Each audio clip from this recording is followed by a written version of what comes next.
அறிவு அகாடமியின் சார்பில் அனைவருக்கும் வணக்கத்தை தெரிவித்துக் கொள்கிறேன். ஆர்ஆர்பி, டிஎன்பிஎஸ்சி, எஸ்எஸ்சி போன்ற போட்டித் தேர்வுகளை வெற்றி பெறுவதற்கு நமக்கு மேக்ஸ் ரொம்ப அவசியம். நம்ம மேக்ஸை பொறுத்த வரைக்கும் நிறைய டாபிக்ஸ் இருக்குது. ஸோ ஒவ்வொரு டாப்பிக்லேயும் நமக்கு அந்த டாப்பிக்குன்னு ஒவ்வொரு கான்செப்ட் இருக்குது. இப்போ டைம் அண்ட் ஒர்க் எடுத்துட்டிங்கன்னா டைம் அண்ட் ஒர்க்குக்கு ஒரு கான்செப்ட் இருக்குது. ஆவரேஜ் எடுத்துட்டிங்கன்னா ஆவரேஜுக்கு ஒரு கான்செப்ட் இருக்குது. ப்ராஃபிட் அண்ட் லாஸ்க்கு எடுத்துட்டிங்கன்னா அதுக்கு ஒரு கான்செப்ட் இருக்குது. ஸோ இந்த மாதிரி நிறைய டாபிக் இருந்தாலும் ஒவ்வொன்றுத்துக்கும் ஒவ்வொரு கான்செப்ட் இருக்குது. ஸோ எல்லா கான்செப்டையும் நாம் தெளிவாக அண்டர்ஸ்டாண்ட் பண்ணிட்டோம்னா மேக்ஸு ரொம்ப ஈஸி தான். It is matter of understanding. நாம் புரிஞ்சுக்கிட்டோம்னா அதை விட ஈஸியஸ்ட்டு சப்ஜெக்ட் எதுவுமே கிடையாது.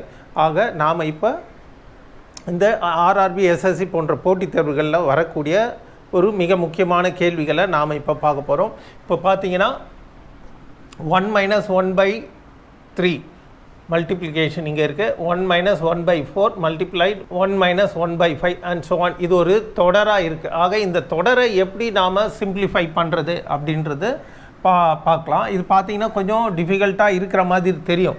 ஆனால் உண்மையிலே இது ரொம்ப சிம்பிளிஃபை பண்ணிங்கன்னா ஜஸ்ட்டு 2 ஸ்டெப்பில் இதை நாம் முடிச்சிடலாம். ஆனால் உங்களுக்கு எக்ஸ்பிளைன் பண்ணுறதுக்காக நான் கொஞ்சம் எலாபரேட்டாக இதை போடுறேன். ஃபஸ்ட்டு இதை நாம் எடுத்துக்குவோம். இப்போ 1 - 1/3 இருக்கு இல்லையா, இதுக்கு நாம் இப்போ எல்சிஎம் எடுப்போம். இப்போ 3 × 1 3 தான். அப்போ 3 - 1 இந்த ஃபஸ்ட் இது வந்து நாம் எப்படிலாம் 3 × 1 3 3 - 1ன்னு எழுதலாம். 3 - 1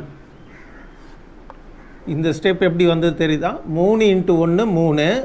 இந்த மைனஸ் சிம்பிள் மைனஸ் அப்படியே இருக்குது, இந்த 1 அப்படியே இருக்குது, ரைட்டுங்களா? இந்த மல்டிப்ளிகேஷன் சிம்பிளை அப்படியே நாம் போட்டுருவோம். அதே போல் 4 × 1 4 4 - 1 டிவைடட் பை 4, ரைட்டுங்களா? 5 × 1 5 5 - 1 டிவைடட் பை 5. சாரி, இங்கே மல்டிப்ளிகேஷன் சிம்பிள் போட்டதுனால இந்த ப்ராக்கெட்டை நாம் போட தேவையில்லை. ஏன்னா ப்ராக்கெட்டு இந்த சென்ஸ் வந்து மல்டிப்ளிகேஷன். அதனால் நம்ம இப்போ இப்படியே போயிட்டுருக்கு. 100 × 1 100 100 - 1 100 - 1 டிவைடட் பை 100, ரைட்டுங்களா? ஸோ இந்த தொடரை நான் இப்படி முடிச்சிருக்கேன், இப்படி எழுதியிருக்கேன். இப்போ 3 - 1 எவ்வளோ ஆச்சு? 2 டிவைடட் பை 3. அதே போல் இங்கே 4 - 1 3 3 டிவைடட் பை 4. 5 - 1 4. இப்போ இதில் பார்த்தீங்கன்னா ஒரு ஒற்றுமை தெரியும். 2 3 இருக்குது, 3 4 இருக்குது, 4 டிவைடட் பை 5. இந்த மாதிரி ஒரு தொடர் இருக்குது, ரைட்டுங்களா?